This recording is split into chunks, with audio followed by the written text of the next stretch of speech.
Ikatlong biktima ng tinaguriang The Night Strangler, kumpirmado na. Ayon sa mga pulis, natagpuan kaninang madaling araw ang bangkay ng ikatlong biktima. Matutuhayan live mula sa Molino Bacoor, Cara Diaz. Sa isang jeep dito sa Molino, natagpuan ang bangkay ng isang 35 anyos na babae na kinilala bilang si Flor Avila. Ayon sa mga saksi, namata nila itong nakahandusay sa gilid ng kalsada. Bakas din sa kanyang leeg ang marka na mistulang mula sa madiin na pagkakasakal gamit ang lubid, kaya naman pinaniniwalaang siya ay ikatlong biktima ng The Night Strangler. Kinumpirma ito ni SPO1 Maxwell Arcoleta, isa sa mga nakatalaga upang mag-imbestiga sa kasong ito. Narito siya upang magbigay ng kaukulang detalye ukol dito. Magandang gabi, SPO1 Arcoleta. Magandang gabi, Kara, at magandang gabi rin sa mga manonood. Paano niyo ho namataan ang bangkay ng ikatlong biktima na si Flor Avila?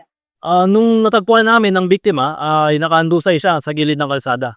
Napansin namin na may bakas sa kanyang leg mula sa badiin na pagkakasakal gamit ng lubid, na nagpapahiwatig na strangulation ang cause of death nito. Habang sinasuri namin ang bangkay, ay napansin din namin sa bulsa nito ang kanyang wallet at cellphone. Kung nasa kanya ho ang mahalaga niyang gamit, paano niyo ho nakumpirma na isa siya sa mga biktima ng The Night Strangler? Kinumpirma muna namin kung ano nga ba ang tunay na sanhi ng kanyang pagkamatay at kung kumpleto nga ba ang mga gamit nito. Nakumpirma namin na strangulation nga ang cause of death nito at may nawawala rin itong bracelet na hindi kamahalan. At bagkus siyang spray killer ng mga kababaihan na kumukuha ng trophies o mga souvenir sa kanyang mga biktima. Base rito sa inyong napag-alaman, ano ho ang nais ninyong sabihin sa publiko?